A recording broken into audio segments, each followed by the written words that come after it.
मैं तो यही कहूँगा कि ये एक वेल प्लान्ड फंड है जिसमें आपको फंसाया जा रहा है। कैसे, वीडियो में पता चल जाएगा।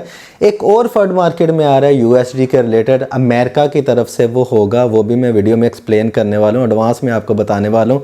उसके लिए आप प्रिपेयर रहना। खैर, न्यूज़ के ऊपर हम ज़्यादा टाइम वेस्ट नहीं करेंगे। मुझे पता है कि न्यूज़ तो आपको ऑलरेडी पता चल चुकी होगी कि 30 दिसंबर 2024 को यूरोपियन यूनियन ने यह डिसाइड किया है कि वो यूएसडी की जो ट्रेडिंग है उसके ऊपर पाबंदी लगा देगी, इसको बैन कर देगी। यूरोप की जो भी एक्सचेंजेस है उसके ऊपर यूएसडी को कंप्लीटली डिलिस्ट कर दिया जाएगा, गायब कर दिया जाएगा। अब पूरी की पूरी जो क्रिप्टो करेंसी कम्युनिटी है वो कंफ्यूज है, परेशान है। उनके जहनों में कुछ सवालात उठ रहे हैं कि क्या 30 दिसंबर को या 1 जनवरी, 2 या 3 जनवरी को क्रिप्टो करेंसी की जो मार्केट है, आल्ट कॉइन्स हैं, वो क्रैश हो जाएंगे। ठीक है।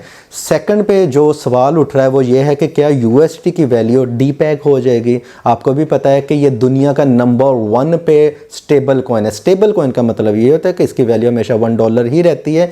अगर पूरी की पूरी जो यूरोपियन यूनियन है वो इसको डीलिस्ट कर देगी, टीथर को बैन कर देगी, तो क्या ये डीपैग हो जाएगा? ये $1 से इसकी प्राइस कम होकर 79 सेंट पे या 40 सेंट तक गिर जाएगी। पहले भी पास्ट में ऐसा हुआ था कि यूएसडी डीपैग हुआ था और पूरी की पूरी जो क्रिप्टो करेंसी मार्केट है वो 70 से 80% क्रैश कर गई थी। क्या हिस्ट्री रिपीट होने जा रही है? नंबर 3 पे जो क्वेश्चन है वो ये है कि यूएसडी पेयर में जो आपने ट्रेड्स ली हुई है, अगर कल ये एशिया में बैन हो जाता है, ठीक है, जहाँ पे आप ट्रेड करें, या यूएई में बैन हो जाता है, जो भी एक्सचेंजेस के ऊपर, बाइनेंस के ऊपर, बाइबट के ऊपर, ओकेएक्स के ऊपर आपने इनके पेयर में कॉइन्स खरीदे हुए हैं, क्या उनकी वैल्यू ज़ीरो हो जाएगी? फ्यूचर्स ट्रेडिंग के काफ़ी लोग फ़ैन हैं, मैं इसके हमेशा ख़िलाफ़ हूँ। उनकी पोजीशंस, उनके बारे में क्या होगा? क्या वो भी लिक्विडेट हो जाएंगी? तो ये डीलिस्ट होने की वजह से। चौथी जो इसमें मोस्ट इम्पॉर्टेंट थिंग ये है कि इसका फिर सोल्यूशन क्या है। अभी के लिए आपने करना है कि अपने आप को सेव करने के लिए सोल्यूशन भी मैं आपको बताऊंगा आज की इस वीडियो में। लास्ट में मैं आपको बताऊंगा इसके पीछे रीजंस क्या है, ये टिक्का किस बात का लगाया जा रहा है, ये एक वेल प्लान्ड फंड कैसे हुआ। ठीक है, तो यहाँ पे मैं आपको सबसे पहले ये बात बता दूं कि देखें, इनका अपना एक स्टेबल कॉइन है यूरोप का।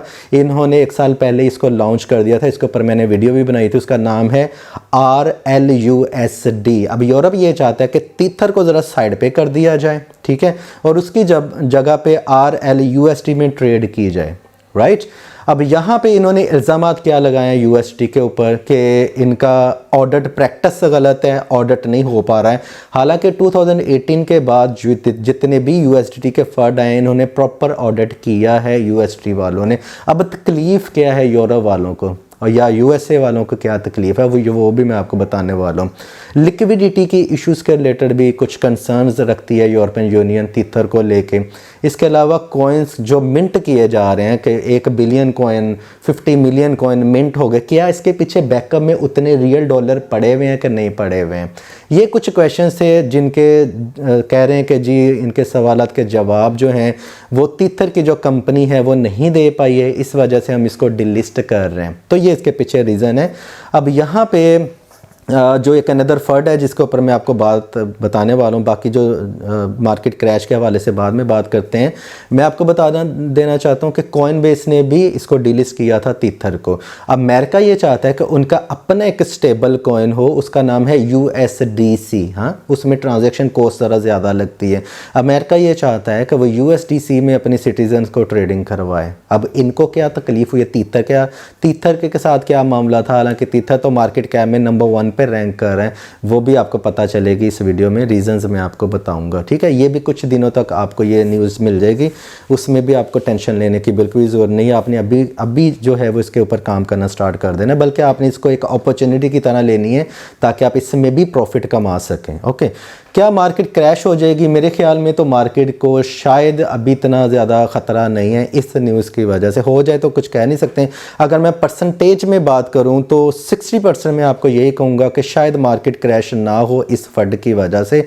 अगर होनी होती तो अब तक आल्ट कॉइन्स क्रैश हो चुके होते। ये एक नॉर्मल क्रैश हम अभी फेस कर रहे हैं। आल्ट कॉइन्स की प्राइसेस शॉर्ट टर्म में ऊपर जा चुकी थी, अब वो नीचे से वो करेक्शन ले रही हैं, प्राइसेस नीचे आ रही हैं। इस न्यूज़ की वजह से हर चैनल वाला ये बात करे। अभी तक तो मेरा ख्याल है कि मार्केट को ज़्यादा क्रैश हो जाना चाहिए था। मुझे नहीं लगता कि इस फंड की वजह से मार्केट में कोई क्रैश आएगा। ठीक है, कोई अनदर फंड आ जाए, यूएसए भी कोई इंजेक्ट कर दे न्यूज़, तो फिर कुछ कह नहीं सकते हैं। ठीक हो गया। सेकंड पे ये बात आ रही है कि क्या यूएसडी की वैल्यू ज़ीरो हो जाएगी या डीपैक कर दिया जाएगा इसको, क्या ये 73 सेंट पे गिर जाएगा या 40 सेंट तक इसकी प्राइस हो जाएगी। नहीं, इसकी लेस देन 1% चांसेस हैं कि ये डीपैक हो जाएगा।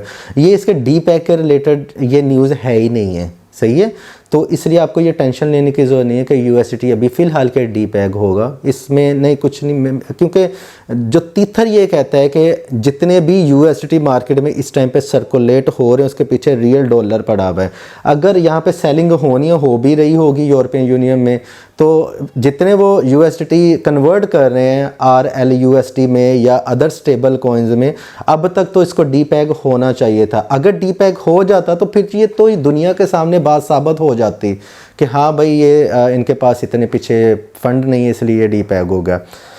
तीसरे नंबर पे ये सवाल था कि यूएसडी पेयर वाले कॉइन्स हैं उनका क्या होगा। मेरे ख्याल में आपको पहले एक्सचेंजेस वाले नोटिस देते हैं कि स्पॉट ट्रेडिंग है, इसको आप कर लें, ये डिलिस्ट कर देंगे हम यूएसडी को अगर फ्यूचर में ऐसा होता है तो वो पहले नोटिफिकेशन देते हैं, आप उसको यूएसडी में ट्रेड ले लें, ठीक है, या अदर स्टेबल कॉइन में ट्रेड ले लें। फ्यूचर ट्रेडिंग में भी वो आपको बताएंगे, उसमें आपकी पोजीशंस को ऑटोमेटिकली अगर आप क्लोज नहीं करेंगे उनको क्लोज कर दिया जाएगा फोर्सिबली डेडलाइन के ऊपर, सही है। सोल्यूशन क्या है, USDC एक स्टेबल कॉइन है, ट्रू USD एक स्टेबल कॉइन है, बाइनेंस के ऊपर FUSD एक कॉइन है।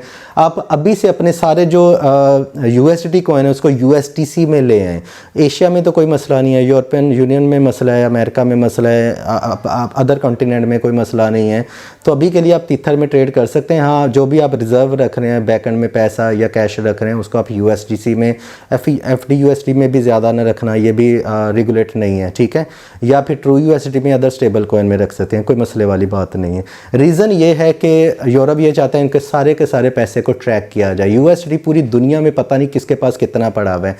RLUSD में टैक्सेशन को अप्लाई करने के लिए यूरोप ये चाहता है कि RLUSD में ट्रेड की जाए, इसलिए अपना स्टेबल कॉइन लेके जा रहे हैं जिसको ये मॉनिटर कर सकेंगे, लोगों की वेल्थ को कंट्रोल करने की कोशिश करेंगे। इस वजह से इनको तकलीफ हो रही है, रीज़न भी यही है।